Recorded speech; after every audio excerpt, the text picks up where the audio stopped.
El Señor esté con ustedes. Y con tu espíritu. Lectura del Santo Evangelio según San Mateo. Gloria a ti, Señor. En aquel tiempo dijo Jesús a sus discípulos: si tu hermano peca, repréndelo a solas entre los dos. Si te hace caso, has salvado a tu hermano. Si no te hace caso, llama a otro o a otros dos para que todo el asunto quede confirmado por boca de 2 o 3 testigos. Si no les hace caso, díselo a la comunidad, y si no hace caso ni siquiera a la comunidad, considéralo como a un gentil o a un publicano. Os aseguro que todo lo que atéis en la tierra quedará atado en el cielo, y todo lo que desatéis en la tierra quedará desatado en el cielo. Os aseguro además que si 2 de vosotros se ponen de acuerdo en la tierra para pedir algo, se lo dará mi Padre del cielo, porque donde 2 o 3 están reunidos en mi nombre, allí estoy yo en medio de ellos. Palabra del Señor. Gloria a ti, Señor Jesús. Amados hermanos en nuestro Señor Jesucristo, y María Santísima nuestra Madre, estamos escuchando parte del Evangelio de San Mateo, del capítulo 18, y hoy día nos ha tocado escuchar del versículo 15 en adelante. Algunos especialistas dicen que este capítulo 18 es como una colección de sermones de Jesús que San Mateo recoge y que como una especie así de un directorio, es como un directorio, como un pequeño tratado sobre cómo vivir una vida, la vida de comunidad en la iglesia. Y en este como pequeño tratado del capítulo 18, para entender este versículos del 15 en adelante hay que entender lo anterior. También el próximo domingo se tocará otra parte. Aquí el Señor nos habla del amor fraterno, ¿no? Este es, digamos, el contexto de todo, cómo amar al hermano, cómo amarse en la iglesia. Y esto es lo central, está hablando del amor dentro de la iglesia, está hablando del hermano en la fe, no está hablando de los que no lo son, o sea, el que no es parte de la iglesia, no está bautizado, o por lo menos no quiere bautizarse, entonces no es el hermano, esos son los paganos. Entonces por eso esto va a un ámbito más dentro de la iglesia. Y entonces en el capítulo 18 Jesús habla que en la iglesia hay unos que son pequeños en la fe, como niños. Son los débiles en la fe, y dice Jesús que a ellos debemos ayudarlos, eso es el amor, ayudarlos a crecer en la fe. Y dice Jesús que debemos tener el cuidado de evitarles que vean malos ejemplos. Por eso Jesús dice, el que escandaliza a uno de estos pequeños, o sea, no hay que dar mal ejemplo, escandalizar, más le valdría que le colgasen al cuello una de esas piedras de molino que mueven los asnos y lo hundiesen en lo profundo del mar. ¡Ay del mundo por los escándalos!, dice. Entonces Jesús, hay que ayudar a los pequeños, que de los que son como ellos es el reino de la actitud profunda de la humildad. Y luego dice también el Señor que en la comunidad cristiana no todo va a ser grano bueno. Aquí es por eso Jesús muy realista, muy realista. Es muy realista y nos dice que, bueno, en la iglesia se van a dar situaciones en que, pues, desconciertan, o sea, situaciones de pecado muy duros. Por eso, esto va a producir incluso gran sufrimiento, y así dice en el versículo 8, si tu mano te hace pecar, ahí está, córtatela. Es decir, va a haber situaciones en las que no queda más remedio que separarse de esa persona o esa situación que nos hace pecar. Y entonces, también ya entra ahora el versículo 15, ¿no?, donde Jesús nos habla de esto, ¿no? Si tu hermano peca, corrígelo tú solo con él, de corazón a corazón. Es la famosa corrección fraterna. Si tu hermano peca, entonces ¿de qué pecado? Si nosotros también revisamos el Evangelio, Jesús tiene expresiones muy expresivas que hasta ahora también recordamos. Hay algunas faltas que no hay que corregir, según el mismo Evangelio. Dice, ¿no? ¿Para qué miras tú la mota en el ojo de tu hermano y no te fijas en la viga del tuyo? O también dice Jesús que hay faltas que hay que aguantar, no queda más remedio. Es el trigo que tiene que aguantar a la cizaña. O sea, fíjate que hay faltas que hay que aguantar, que hay defectos que hay que soportar y tener una mirada compasiva, pero aquí Jesús nos está hablando, no hay que callar. O sea, no puedes tolerar eso. O sea, en la vida de la iglesia va a haber faltas, por eso hay faltas pequeñas. Por ejemplo, en el ámbito familiar se puede dar, y todos lo sabemos y eso lo palpamos, y eso gracias a al espíritu cristiano se tiene, en una familia normal se tiene comprensión. Malos genios, malos humores, las desobediencias de los hijos que se dejan llevar, de la pereza, la irresponsabilidad de los jóvenes a veces en algunas situaciones, el mal humor de los padres, el dejarse llevar de la lengua. Son defectos que uno va luchando, pero a veces, por ejemplo, pues no se puede del todo controlar en algunos. Claro, un alma santa puede mucho, pero no siempre. Por ejemplo, el humor, el mal humor, en general, no es posible controlarlo. Y eso te tienen que aguantar, como se dice, genio y figura hasta la sepultura. Y ahí está el amor cristiano, ¿no? Que tener compasión, porque así como uno tiene defectos, también los tiene el otro. Para entender esto de qué hay que corregir, la Iglesia tiene un ejemplo magnífico en San Pablo, que está en su carta a los Corintios, en la primera carta a los Corintios, en el famoso capítulo 5, ¿no?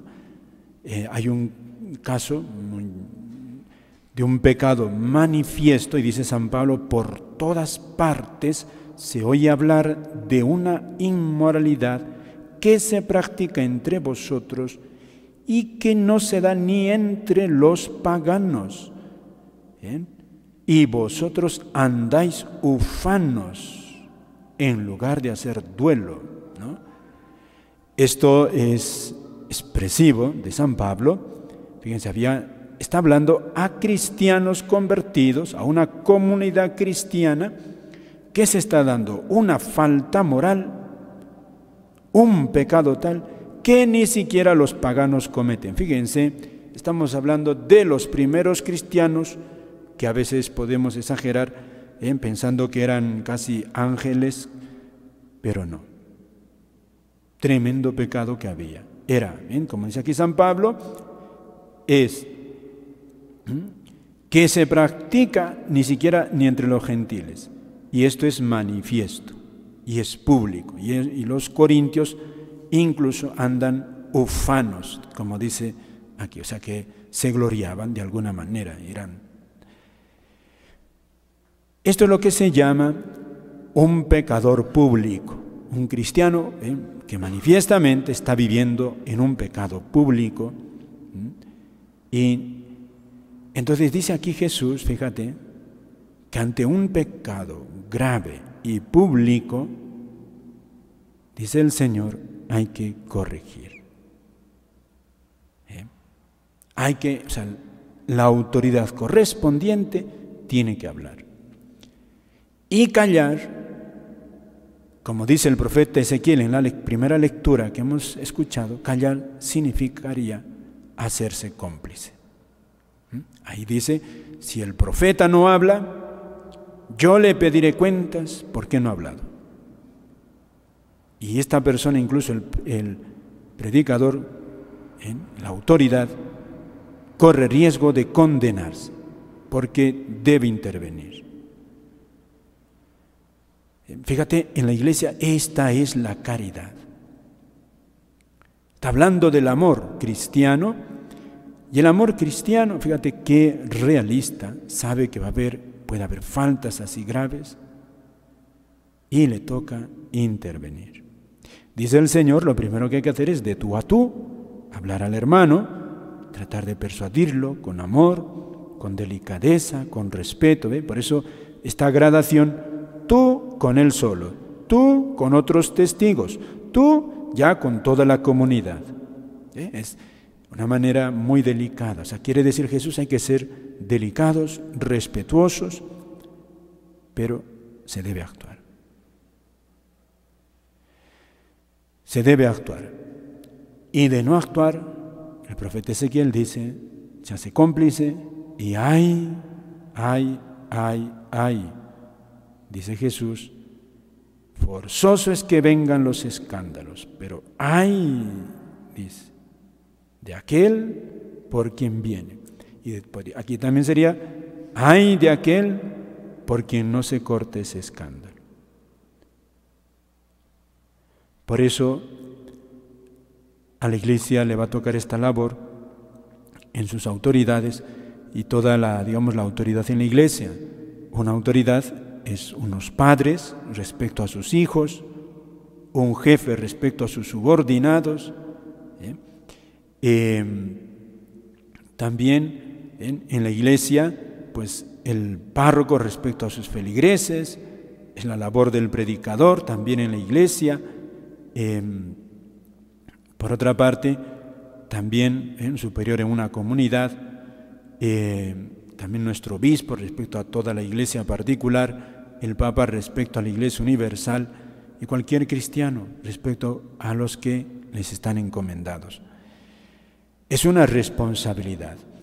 Y por eso el apóstol San Pablo, en la carta que hemos escuchado, dice en la carta a los Romanos, el que ama a su prójimo no le hace daño. Es decir, el cristiano, cuando ama al prójimo, lo mínimo es hacerle daño. Lo mínimo, ese es el ínfimo grado de amor, no hacerle daño, no quererle mal. Pero permitirle un mal ejemplo que le haga daño a alguien es hacerle daño. Por eso tiene que intervenir un papá cuando ve que hay un familiar en la casa que está dando mal ejemplo a los demás miembros de la familia y sigue públicamente viviendo así en ese pecado externo, tiene que llamarle la atención, tiene que desaprobar. Aquí entra de lleno, lo que se dice, se ama al pecador, pero se odia el pecado. Y esto, queridos hermanos, es necesario porque normalmente a todos no nos gusta corregir, porque es desagradable. Como popularmente decimos, a nadie le gusta hacer un aguafiestas, pero el amor cristiano ama de verdad. Como un papá respecto a la salud física de sus hijos, si sabe que están enfermos, les hará tomar los medicamentos aún desagradables, aunque no entiendan, pero les hará tomar la medicación así. La Iglesia como madre también procura eso. ¿Qué nos toca a nosotros? Pues discernir, saber discernir, porque hay faltas pequeñas que no ameritan sino paciencia, no ameritan corregir. Hay faltas que son graves y públicas, o sea, pecados públicos y graves, y más todavía si viene de una autoridad. Nadie está libre de caer en pecados. Nadie. Nadie, queridos hermanos. Nadie, nadie, nadie, nadie. Nadie. Por eso, cuando incluso veamos pecados públicos, es de ingenuos escandalizarse, así como decir, ¡ay! No. Cuando uno ve una situación de pecado y no puede hacer nada porque no le corresponde, ¿qué hace un cristiano? ¿Qué puede hacer? Primero, no quedarse insensible. Quizás de un familiar cercano que tú no puedes intervenir porque no eres ni el papá ni tienes autoridad, no puedes decir nada. Pero no te quedes como una piedra, porque eso no es amor cristiano. Porque si ese hermano evidente que está por la formación que tiene, está en pecado público y sigue perseverando y sigue pertinaz, dime, querido hermano, si sigue viviendo así, ¿no corre riesgo de condenar su alma? Estamos hablando de hermanos que tienen fe. ¿Qué hace un cristiano? En primer lugar, pedir al Señor que no se quede con el corazón de piedra. Segundo, ora. Tercero, haz penitencia por la conversión, como la Virgen nuestra Madre en Fátima nos recuerda. Sacrificaos y ofreced, aceptar los sufrimientos que Dios les envíe por la conversión de los pecadores. Ahí está la raíz, también un gran medio para cuando veamos incluso defectos en las autoridades, en hermanos en la fe, que se puede dar. Ya el próximo domingo veremos que, pues eso, si alguien nos ofende, incluso tener un corazón que perdone. Eso es la Iglesia. Busca la conversión del otro. Por eso, en la corrección fraterna tiene un proceso. Lo que busca es llevarlo al bien. Llevarlo al bien. Pidamos, queridos hermanos, hoy terminamos la fiesta, la octava de Santa Rosa de Lima, esta gran patrona del Perú, y pasado mañana celebramos la Natividad de la Virgen. Por mediación de Santa Rosa, que tanto ha amado a estas tierras, a su pueblo, por mediodía pidamos a nuestra Madre la Virgen, que tengamos una verdadera caridad fraterna y que cuando veamos faltas externas, no solamente nos dejemos llevar de la lengua y murmuremos y tal. De nuestra parte, hagamos lo que podamos. Si no podemos intervenir, hagamos lo que podamos con la oración y el sacrificio por la conversión de los demás. Y pidamos unos por otros también, para que seamos humildes y aceptemos ser corregidos, y también podamos enmendarnos.